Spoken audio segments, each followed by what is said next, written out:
Skinheads, la ira de la clase obrera. A finales de los 60, en los barrios obreros de Londres, jóvenes blancos y caribeños bailaban codo a codo al ritmo del ska y el reggae. Vestían botas resistentes, camisas impecables y llevaban el cabello corto no como una moda pasajera, sino como el reflejo de un orgullo de clase. Eran los primeros skinheads, hijos de un país en crisis que encontraron en la música y la estética compartida un lenguaje común más fuerte que las divisiones raciales. Una cultura juvenil nacida de la calle, del sudor de las fábricas y de la energía de los sound system jamaicanos, que con los años viviría revivals, fracturas ideológicas y expansiones internacionales. Una historia que comienza en el asfalto británico, pero que pronto se convertiría en un fenómeno global.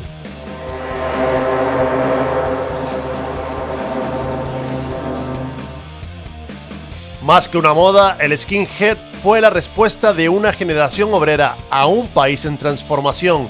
Surgió en medio de la crisis industrial, de las tensiones raciales y de un paisaje urbano marcado por la música. Desde los primeros Rude Boys y los Mods a finales de los años 60 hasta la diversificación de la escena en los primeros 70, los skinheads reflejan la historia oculta de la juventud trabajadora británica, sus sueños, sus contradicciones y sus luchas. En este viaje de los primeros skinheads seguiremos su evolución desde los orígenes multiculturales en las pistas de baile hasta la explosión en las gradas de fútbol, la violencia callejera, las pandillas urbanas y la desaparición de un movimiento que, pese a todo, nunca dejó de estar marcado por el orgullo obrero y por la música que lo vio nacer. Soy Rorschach narrando desde los bajos fondos. Al final del vídeo, si te ha gustado este viaje a través del asfalto, espero ganarme tu like y tu suscripción, porque en el próximo capítulo te haré una oferta que no podrás rechazar. Capítulo 1. Los orígenes. La historia de hoy comienza en una Gran Bretaña que aún se recuperaba del shock de la Segunda Guerra Mundial, cuando la juventud comenzó por primera vez en su historia a tener voz y relevancia en la conservadora sociedad británica, comenzando a forjar su propia identidad, agrupándose así alrededor de lo que más tarde se conocería como tribus urbanas. Los primeros en aparecer fueron los Teddy Boys a mediados de los años 50, considerados como la primera subcultura juvenil del país. Estos jóvenes de clase obrera, fascinados por el naciente rock and roll estadounidense y emparentados con sus primos norteamericanos, los Greasers, y precursores de los que más tarde se conocerían como los rockers británicos, adoptaron un atuendo extravagante inspirado en la época eduardiana. Largas chaquetas con cuello de terciopelo, pantalones de talle alto con doble pliegue y vistosas corbatas de lazo o corbatines. Remataban el conjunto con zapatos de suela gruesa conocida como grippers y un curioso tupé que se distinguía por una raya marcada en el centro o ligeramente ladeada. Su apariencia llamativa y su actitud desafiante representaban un corte de manga simbólico a la austeridad de la posguerra. Los Teddy Boys bailaban al ritmo frenético de Bill Haley o Elvis Presley y pronto llamaron la atención de la prensa, que los pintó como hooligans violentos tras algunos altercados sonados. De hecho, las pandillas de Teddy Boys protagonizaron disturbios en cines y salas de baile ya en 1954, generando titulares alarmistas en diarios como el Daily Mail. Pese a esta mala fama, dejaron huella. Se suele decir que de aquella primera tribu juvenil británica derivarían más tarde tanto los rockers como los mods, dos de las grandes escenas juveniles de los años 60. Sin embargo, a finales de los años 50, la moda masculina comenzaría a cambiar, ya que se puso de moda la sastrería italiana con trajes de corte más ajustado y moderno. Eso marcó el ocaso del estilo Ted. Muchos jóvenes dejaron atrás las chaquetas largas de terciopelo y buscaron una estética más moderna acorde a los nuevos tiempos. Hacia 1958-1960, en Londres germinó una nueva subcultura moderna que pronto se conocería como los mods. El término mod venía de modernist, aludiendo inicialmente a los aficionados al modern jazz de finales de los años 50. Aquellos primeros modernistas londinenses eran chicos y chicas jóvenes, muchos hijos de obreros o pequeños comerciantes que ansiaban diferenciarse de la generación anterior, incluso en oposición oposición a los rudos Teddy Boys. Para ello, abrazaron la cultura continental y la sofisticación. Vestían trajes italoamericanos hechos a medida, ceñidos y estilizados, camisas de botonadura estrella y corbatas delgadas, proyectando una imagen elegante y cool. Frecuentaban cafeterías y clubes de jazz, consumiendo nuevas músicas y estimulantes. Su estilo de vida nocturno estuvo a menudo energizado por anfetaminas, lo cual les permitía bailar jazz, rhythm and blues y soul toda la noche en los clubes del Soho. La pasión por la música afroamericana fue de ello sello distintivo de los Mods. Adoraban el rhythm and blues, el soul de Motown y Stax, el primer ska llegado de Jamaica e incluso el frenético beat británico. Detenernos en el gusto de los primeros Mods por la música jamaicana no es un detalle menor, ya que fue una auténtica semilla de lo que vendría después. Una curiosa anécdota que refleja este gusto musical de los Mods fue cuando en 1967, cuando Prince Buster, uno de los grandes reyes del ska, aterrizó en Londres para ofrecer un concierto. Decenas de jóvenes Mods fueron a recibirlo al aeropuerto como si se tratara de un ídolo propio. Entre ellos estaba la cantante de ska Bridget Bond, que bailó con él frente a los flashes de los fotógrafos. Aquella imagen inmortalizada en prensa se convirtió en un icono, ya que inspiró la silueta de la Beat Girl, símbolo del grupo de Beat, y según muchos investigadores y coleccionistas, sirvió también como base para la estética en blanco y negro que terminaría siendo el emblema de la discográfica Two Tone, movimiento musical que veremos más adelante. Ese momento condensaba en una sola foto la alianza cultural entre Jamaica y la juventud obrera británica, un vínculo que acabaría marcando a fuego el nacimiento y la evolución de la subcultura skinhead. Pero lo más relevante de este caso es que el mismo Prince Buster declaró cómo los Mods lo trataron como un rey durante su estancia e incluso lo escoltaron y protegieron.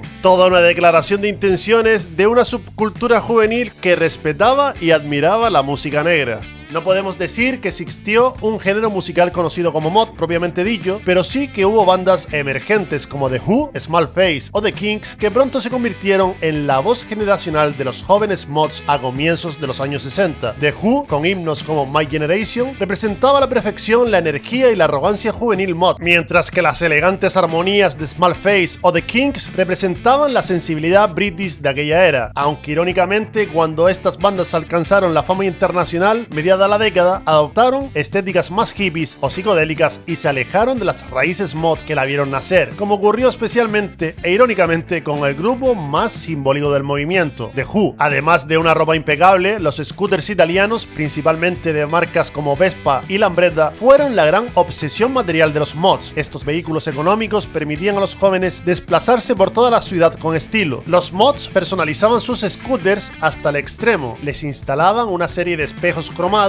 antenas, faros adicionales y pegatinas con la icónica diana tricolor mod. En grupos, montando sus ruidosas Vespas, paseaban por Londres y Brighton como una caballería futurista, siempre vestidos con parcas militares verdes para proteger sus trajes. La imagen del mod con parca y scooter se volvió icónica en el Reino Unido. A principios de los años 60, su creciente presencia hizo visible la cultura juvenil como nunca antes. Una vez más en Gran Bretaña, ser joven ya no significaba fundirse con los valores de los mayores, sino tener una cultura propia con música, moda y jerga distintivas. No todos veían con buenos ojos a estos muchachos. Muchos adultos miraban con recelos a estos chicos demasiado bien vestidos y demasiado modernos. Las tensiones generacionales, sumadas a las rencillas entre tribus juveniles, pronto estallarían de forma violenta. Los grandes antagonistas de los mods fueron los llamados rockers, jóvenes también de clase trabajadora, pero identificados con la cultura motociclista y el rock and roll clásico. Si los mods adoraban el soul, el ska y vestían trajes, los rockers preferían la crudeza de la música de Elvis Presley, Jane Vincent o Eddie Crochan. Montaban motocicletas de gran cilindrada, principalmente de la marca Triumph, y vestían cuero negro al estilo de Marlon Brando en The Wild One. Ambas tribus no podían ser más opuestas y pronto surgió una fuerte rivalidad. Los mods y los rockers protagonizaron sonados altercados en la primera mitad de los años 60. Los más infames ocurridos durante los fines de semana festivos en balnearios costeros del sur de Inglaterra, como los ocurridos en Brighton, Margate o Hastings. En el verano de 1964, cientos de mods y rockers confluyeron en Brighton y otras localidades playeras. Lo que se inició con provocaciones terminó en auténticas batallas campales en la playa y el paseo marítimo, dejando imágenes de pandillas peleando a puñetazo limpio y con la policía montada interviniendo. La prensa sensacionalista aprovechó aquellos disturbios para desatar un pánico moral de gran calibre, tildando a mods y rockers de folk devils, demonios locales que amenazaban el orden público. Titulares como Juventud Salvaje o Batallas en la Playa inundaron los periódicos, exagerando la escala de los hechos. El sociólogo Stanley Cohen estudiaría este fenómeno en su famoso libro Folk Devils and Moral Panics de 1972, analizando cómo los medios crearon y alimentaron la imagen del joven delincuente a partir de estos enfrentamientos. Pero más allá de la alarma mediática, aquellos choques simbolizaron el choque cultural entre dos visiones de la juventud: la modernidad estilosa versus la rebeldía rockera de la vieja escuela. Aquel choque cultural quedaría grabado en la memoria colectiva y décadas después sería recuperado por la cultura popular. Así, con esta batalla campal entre dos visiones distintas de entender la calle, llegamos al otro pilar básico de la subcultura skinhead,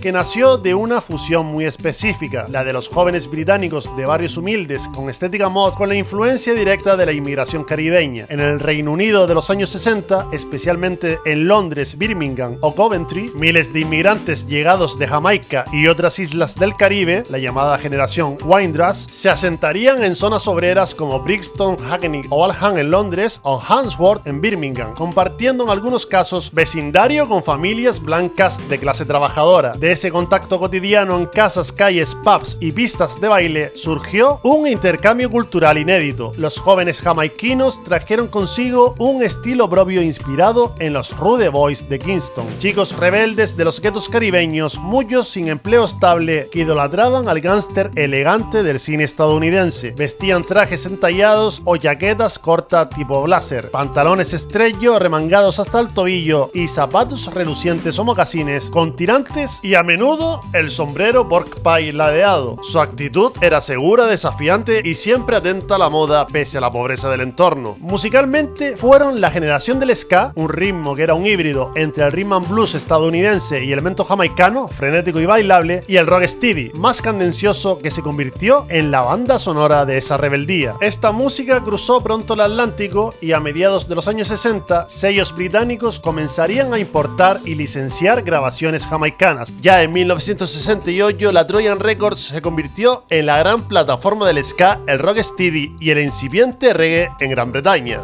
Al calor de la Trojan y de otros sellos como Pama, Blue Cat, Dr. Beard o Crab, los sencillos caribeños inundaron las tiendas. En 1969, por primera vez, 3 temas de reggae entraron simultáneamente en el top 10 británico. Entre los más sonados estaban Return of Django de Upsetters, producida por Lee Scratch Perry, y Wonderful World, Beautiful People de Jimmy Cliff. Para miles de chicos obreros que no conectaban con la psicodelia hippie, aquellos ritmos eran frescos, directos y bailables. Con el tiempo, los críticos llamaron a ese fenómeno skinhead reggae, un término no exento de cierta polémica, ya que no fue un género jamaicano, ni música creada por la tribu urbana que estaba a punto de aparecer en escena definitivamente, sino una etiqueta británica para el reggae acelerado y festivo que consumieron los skins entre 1968 y 1971. En esta etapa temprana fueron importantes figuras como Laurel Atkins, originario de Cuba pero criado en Jamaica, donde entraría en contacto con los ritmos caribeños que luego lo consagrarían como el padrino del ska. En Inglaterra alcanzó gran popularidad entre los primeros skinheads gracias a temas como Skinhead Train, convertido en un himno que aún hoy sigue sonando en la escena. Aitken también apadrinó a Simarip, un grupo de afrocaribeños afincados en Londres que lanzaron clásicos como Skinhead Girl y Skinhead Moonstomp. Este vínculo directo entre artistas jamaicanos y la juventud obrera británica cimentó una relación musical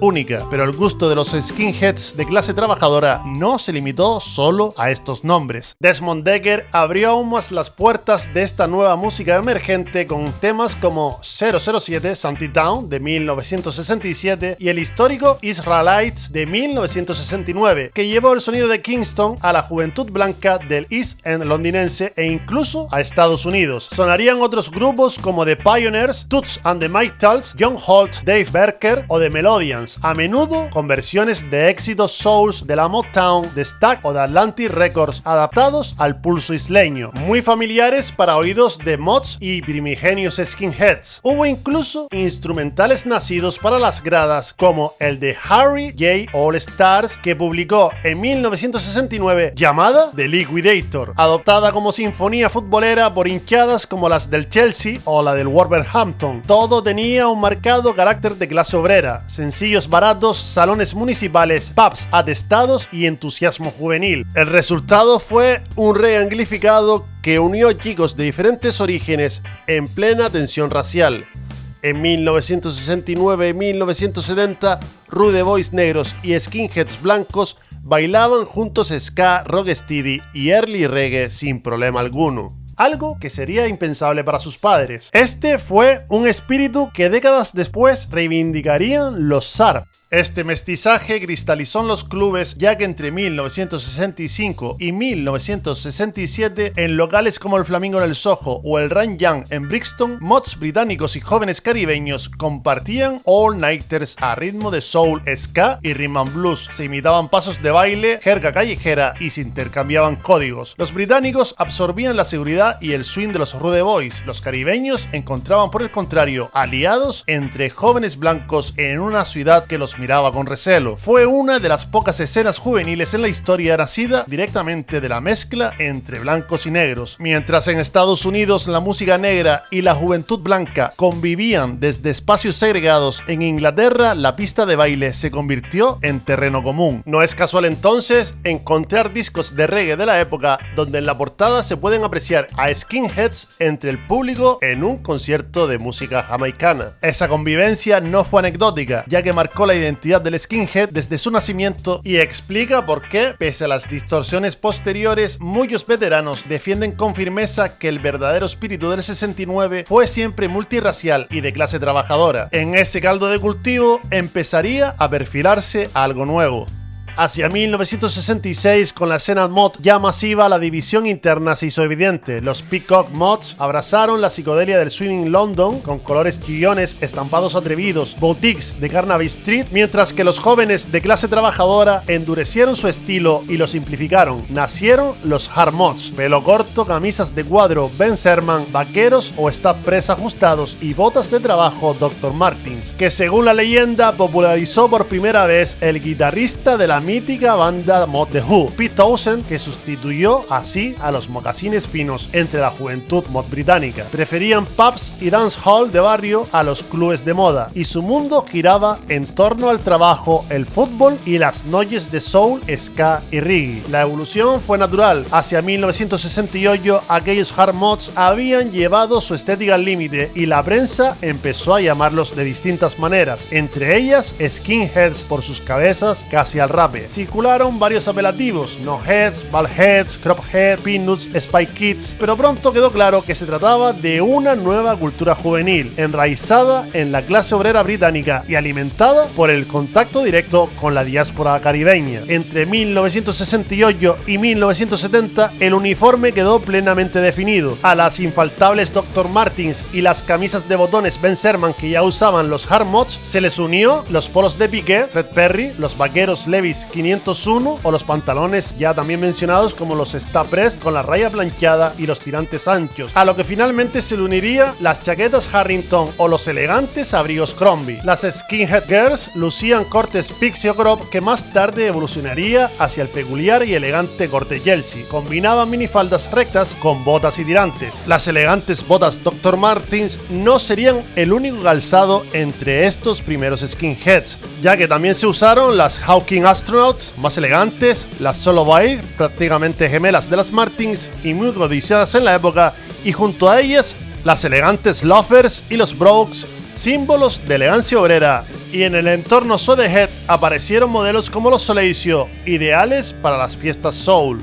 En ciudades como Londres, Manchester o Glasgow era común ver pandillas de rapados caminando en grupo, orgullosos de su identidad obrera y dispuestos a defenderla en la calle. Un orgullo urbano que recogería a la perfección el fotógrafo Terry Spencer un año más tarde, que inmortalizó con unas icónicas imágenes en Piccadilly Circus la tensión entre tribus. Varios skinheads desfilaban con aire desafiante frente a un grupo de hippies que evitaban su mirada. Esa foto fijó el estereotipo del skinhead como joven obrero de botas y tirantes frente a la contracultura conformista del amor y la paz. Una animadversión que dura hasta nuestros días. El sensacionalista Observer de Londres publicó en diciembre de 1970 un famoso artículo con el titular Too Many Clothes Save Spell End of the Skinheads. Demasiados cabezas rapadas auguran el fin del skinhead, evidenciando que para entonces el término skinhead ya estaba en boca de todos. La imagen pública del skinhead quedó fijada muy pronto. Un chico obrero blanco con el pelo corto, camisa de cuello abotonado, tirantes y botas militares, frecuentando estadios de fútbol y dispuesto a la bronca. Los tabloides hicieron el resto, retratándolos como los brutos violentos sin cerebro que aterrorizaban a la gente de bien. Como describió más tarde el experto en el tema George Marshall, algunos skins abrazaron esta fama temible e hicieron todo lo posible por estar a la altura de la etiqueta violenta que se les había impuesto. Muchos otros, sin embargo, simplemente disfrutaban de la música, la ropa y la camaradería en su escena, sin mayores pretensiones políticas. Ante este singular panorama urbano, era de esperar que los primeros skinheads empezaran a organizarse en pandillas. La más famosa de ellas nació en Newcastle, concretamente en el barrio de Scotswold, que emergió a inicios de los años 70, siendo la pandilla de skinheads más emblemática de Inglaterra de esta primera etapa. Los Scotswold Agro Boys era su nombre. Este grupo fue destacado en el documental regional de 1971 titulado All Dressed Up and Going Nowhere, que exploraba la violencia juvenil en la ciudad y documentaba sus frecuentes conflictos con una banda rival conocida como The Hairies, los peludos, motociclistas de estética revuelta que frecuentaban los barrios industriales de Downside, un conflicto que sin duda recuerda al de los mods contra los rockers tan solo unos años antes. Eran típicos sábados de derby en St. James Park, donde los Boot Boys marchaban en grupo entre cánticos, botas inmensas y camisas entalladas, formando una presencia inquietante en el entorno urbano de Newcastle. En el momento de mayor auge, la pandilla contó con hasta 300 miembros, quienes marcaban su territorio pintando la sigla SAB por todas partes en las inmediaciones, especialmente desde el río Tyne hasta el West Road, consolidando así su control. Pese a su reputación violenta, parte de esa pandilla también intentó cultivar otra cara pública. Se les atribuye haber organizado una fiesta benéfica en el centro juvenil del Mill Lane para recaudar fondos para personas con discapacidad, diciendo que querían demostrar que habían cambiado de actitud. Los skinheads también protagonizaron anécdotas muy curiosas. En agosto de 1970, un grupo de jóvenes de Reading, entre ellos varios skinheads, acudió al ayuntamiento para reunirse con el alcalde y reclamar un espacio propio donde reunirse. Sus clubes juveniles habituales habían cerrado durante las vacaciones de verano y la policía había empezado a dispersarlos de lugares como la estación de autobuses o el salón de baile local. Frente a los estigmas que ya cargaban en la prensa, estos chavales se presentaron como una juventud obrera que, más que buscar problemas, pedía un lugar donde así poder pasar el tiempo sin ser hostigados. La foto con el alcalde sentado y los skinheads rodeándolo en su salón simboliza tanto la fuerza del movimiento juvenil como la falta de espacios que tenían en aquella Inglaterra de principios de los años 70. Pero no todas las historias de aquellos años pasaban por la violencia, la música o el fútbol. En el sur de Londres, en 1969, hubo un pequeño grupo de skinheads abiertamente gays. Sus nombres eran Michael, Wolfgang, Peter y Terry, que formaban parte de la escena de Camberwell. Aunque en la prensa abundaban los relatos de pandillas que practicaban el queerbashing, sus compañeros inmediatos los aceptaban como uno más. Su fama llegó a ser tal que una de las primeras revistas gays de Londres les hizo un reportaje fotográfico. La revista se llamaba The Young Londoners. La vida de dos de ellos terminó trágicamente, ya que Peter fue asesinado y Wolfgang apareció muerto en el Támesis mucho más tarde, ya en 1978, en pleno revival. Aparentemente principalmente a causa de su condición sexual, pero su recuerdo demuestra que la cultura skinhead de los orígenes no era tan monolítica como después se quiso retratar. Estos episodios desafían el estereotipo y muestra las posibles contradicciones entre violencia, identidad de tribu y en algunas ocasiones cierta conciencia social, pero este panorama estaba a punto de empezar a cambiar. Para 1970-1972, la primera ola alcanzó su techo y comenzó a mutar. Pesó la presión mediática y policial y, como no, también la edad. Aquellos skins del 68 tenían en aquel entonces 16 o 18 años y para 1972 muchos ya trabajaban e incluso habían formado familia. Por otro lado, los ritmos jamaicanos viraron hacia sonoridades más roots a partir del 71, menos bailables para los gustos de aquellos que habían crecido con el rocksteady y el ska acelerado. De esa transición brotarían nuevas etiquetas para los ex-skinheads que adoptaban estilos distintos. Los primeros en aparecer fueron los Sweaterheads, que ya se veían en el Londres de finales de los años 60. Eran skins que se dejaban el pelo un poco más largo que el de los skins tradicionales. Muchos lo hicieron para pasar más desapercibidos ante la policía o los jefes en el trabajo, hartos de la mala fama que los cabezas rapadas tenían entre la sociedad. Según relata una vez más el experto George Marshall, un gran número de skins se dejaron crecer el pelo lo suficiente para no ser instantáneamente reconocidos como parte de la brigada Bobber, que significaba bronca. Pero no se limitaron a eso. Los Sweaterheads convirtieron en moda cotidiana la elegancia que antes solo era de fiesta. Recuperaron prendas de armario mod de sus hermanos mayores, vistiendo trajes de corte italiano, mohair y tonic a diario en lugar de solo los fines de semana. Reemplazaron los tirantes por cinturones finos y las pesadas botas por zapatos brogue bien lustrados o mocasines loafers, aunque algunas botas Dr. Martens, que antes hacían su función para las peleas contra otras tribus urbanas o pandillas, ahora siguieron viendo uso pero más elegante. Además, llevaban abrigos Crombie con pañuelo en el bolsillo, chaquetas Harrington, jerseys de pico con rombos estilo Ivy League, todo con un look más limpio y sofisticado, a medio camino entre un city gentleman y un mod de 1964, según resumió un cronista de la época. Sin embargo, seguían teniendo el pelo corto a su manera particular y no renegaron del todo de sus raíces. Los pantalones vaqueros o strapless aún llevaban el dobladillo característico, aunque algo más ancho, y la música negra, sobre todo el soul y el reggae suave, seguía siendo su preferida.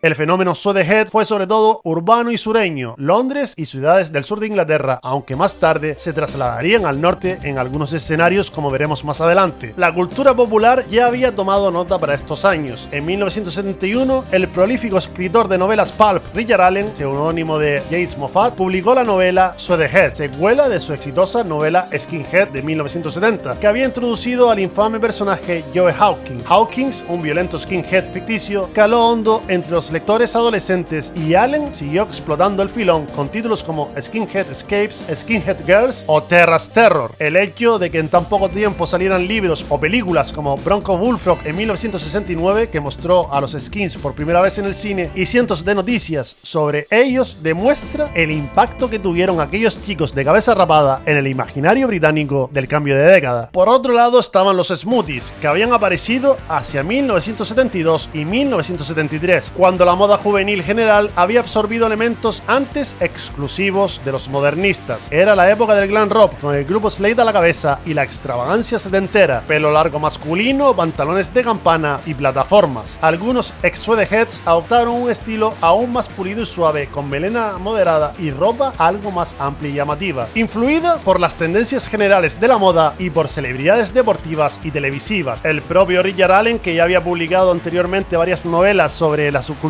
skinhead, publicó nuevamente en 1973, completando una tetralogía, una novela llamada Smoothies. En ella, un personaje exclama: "Al diablo Joe Hawkins, él no es un suave, yo sí. Somos smoothies and swords, elegantes. Ya no somos brutos. Y tampoco somos suedes". Esta frase ficticia captaba una realidad. Para 1973, la estética post-skinhead se había acercado mucho a la corriente principal de la moda de los 70. Los antiguos Bobber Boys se confundían con otros jóvenes. El cabello más largo, las patillas anchas, las solapas cortas y los cuellos de camisa ensanchados, además de pantalones de pata de elefante. Los trajes de los smoothies tenían influencia del Ivy League americano, pero también de la sastrería de Salive Row adaptada a la era. En las gradas de fútbol, para desconcierto de los más veteranos, empezaron a verse skinheads con pantalones de campana y camisa floreadas. 1971 fue el año de la transición, cuando los hard mods que quedaban y los skinheads restantes finalmente se dieron a la moda de las patillas, los cuellos enormes, las chaquetas satinadas tipo Gucci y hasta los tacones cubanos. Muchos de estos cambios se debieron a la influencia de iconos glam como el futbolista George Best, que abrió su propia boutique, o también a la popular serie de televisión Budgie, protagonizada por Adam Fight como un carismático delincuente londinense a la moda. Así, el skinhead look rígido de finales de los 60 se volvió anacrónico para muchos. La prensa empezó a hablar de una nueva ola de chicos a la moda y los antiguos skinheads parecían cosa del pasado, al menos por un tiempo. Y por último estaban los boot boys. Paralelamente a estas corrientes más estilizadas, una parte de los antiguos skins se quedó con lo esencial para ellos, la violencia y el fútbol. Llamados así por las botas con las que propinaban sus patadas, fue un término que ya se había usado en los 60 para referirse a hooligans y pandilleros, y a inicios de los 70 se aplicó a las cuadrillas juveniles que merodeaban por barrios obreros y estadios. Los boot boys conservaban algunos rasgos skinhead, pelo corto, botas Dr. Martens y jeans, pero sin el refinamiento estético, ya que su uniforme podía ser simplemente una vieja chaqueta vaquera o una camisa bajo el abrigo, y a menudo llevaban los nudillos llenos de sortijas metálicas preparándose para la trifulca. Solían asociarse a equipos de fútbol como el West Ham, y muchos abrazaron lamentablemente las corrientes nacionalistas xenófobas que empezaban a mezclar política con fútbol. En ciertos barrios, boot boy se volvió casi sinónimo de matón juvenil. En el otoño de 1968, los tabloides ya registraban incidentes con pandillas de boot boys. A pesar de este panorama, la policía llegó a describir a mediados de 1970 a los skinheads como una especie en extinción, convencida de que la moda se apagaba. Años después de ello, en 1977, una banda punk llamada Slaughter and the Dogs lanzó un tema simbólico al respecto, titulado Where Have All the Boot Boys Gone? ¿A dónde se han ido todos los boot boys?, que ironizaba sobre la desaparición visible de los skinheads en las calles tras su auge a finales de los años 60. Y es que en efecto, para mediados de los 70, la subcultura skinhead original prácticamente había desaparecido de la vista pública. Lo que quedaba de ella se había metamorfoseado y los que no habían desaparecido para siempre. Pero hubo una escena musical intermedia en la que los elegantes Sweaterheads se integrarían activamente y que cabe mencionar brevemente, ya que es una escena musical que, si bien no fue exclusivo de esta rama de la subcultura juvenil que estamos tratando, sí que de alguna manera mantuvo vivo el espíritu mod y skin por otros cauces. Esta es la escena del Northern Soul. A finales de los años 60 y primeros 70, mientras en Londres el glam rock dominaba las radios, en el norte de Inglaterra, sobre todo en Lancashire y en las Midlands, muchos jóvenes obreros redescubrieron el soul americano de los 60. Discotecas como The Twisted Wheel en Manchester, The Golden Torch en Stoke-on-Trent o después The Wigan Casino se convirtieron en santuarios donde cada fin de semana sonaban hasta el amanecer rarezas de soul olvidado y ritmos bailables de la década anterior. Esta subcultura, llamada así por su énfasis en la música soul de Estados Unidos, atrajo a un público variopinto de ex-mods, sweaterheads y amantes del baile. Muchos mods tardíos hallaron en estos clubes un lugar donde encajar, ya que podían seguir luciendo sus trajes y sus zapatos impecables, además competir en la pista con pasos acrobáticos y evadirse la dureza diaria a golpe de sonido soul. Norman Rogers, un antiguo skinhead original londinense que no tuvo contacto con jamaicanos, pero sí acceso a la música negra de Estados Unidos, fue un fotógrafo que capturó la esencia de la escena, donde se puede apreciar cómo conviven aún ciertos rasgos de la estética de los mods y los skins junto a los soulies, que era como se les conocía a los aficionados a esta música. Chicos con pelo ligeramente más largo, pero aún con trajes entallados o jaquetas deportivas, y chicas con faldas cortas y blusas sesenteras, todos sudando mientras bailaban a 45 revoluciones por minuto, las canciones más raras del soul estadounidense. En cierto modo, el Northern Soul mantuvo viva la llama del mod y del skin, en un periodo en el que el resto la había dado por muerta. No fue exactamente la antesala directa del revival que vendría poco después, pues los soulies norteños eran un mundo aparte, obsesionados con los vinilos raros y con poca conciencia política. Pero sí logró algo muy importante, y es que muchos jóvenes conservaron un vínculo con la cultura negra de los años 60 en los años grises de 1974 1974 a 1976. Cuando estalló la siguiente ola, algunos de esos mismos jóvenes estarían ya en primera fila.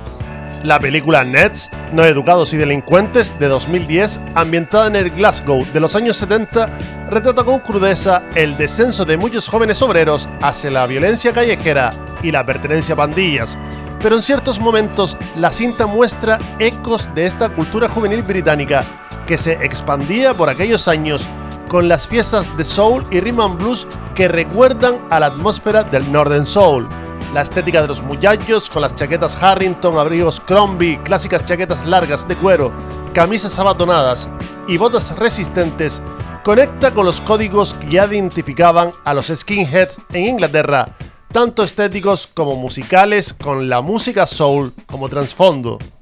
De hecho, a día de hoy, algunos skinheads tradicionales sostienen que su verdadera banda sonora siempre fue y será el soul. Ya para finales de 1975, si uno ojeaba la prensa musical británica, difícilmente hallaría rastro de los skinheads. La atención había pasado a otras modas, el glam agonizaba, el rock progresivo aburría a muchos y una nueva generación empezaba a gritar su rabia a través del punk rock. Pero aunque las cabezas rapadas hubieran desaparecido de las calles, su legado permanecía latente en la memoria colectiva. Aquel orgullo obrero, aquel estilo agresivo y aquella música contagiosa no estaban muertos, solo esperaban el momento adecuado para resurgir. Y ese momento llegó en 1977, de la mano del estallido del punk, que tanta inspiración sería para que nuevos estilos resurgieran a finales de los años 70. La segunda oleada skinhead cobró vida hacia el 77 y el 78, cuando numerosos chicos, inspirados por la energía de este nuevo movimiento, pero también por la nostalgia de los años 60, volvieron a cortar sus cabellos al máximo, desempolvaron los tirantes y las botas y abrazaron de nuevo el ska y el reggae, fusionados esta vez con la furia del punk y la actitud antifascista. Se inició así un revival que daría mucho de qué hablar, desde los conciertos incendiarios de bandas de música hoy y del ska two-tone hasta la tristemente célebre politización de algunos skinheads hacia la extrema derecha, contrarrestada por otros skins antifascistas que revivirían el espíritu multicultural y multiétnico de la primera oleada. Pero esa es otra historia. Por ahora nuestros protagonistas, los skinheads originales de 1969, se despiden caminando hacia el ocaso de los primeros 70, sin saber que muy pronto renacerán con más fuerza en un capítulo nuevo de la cultura juvenil británica.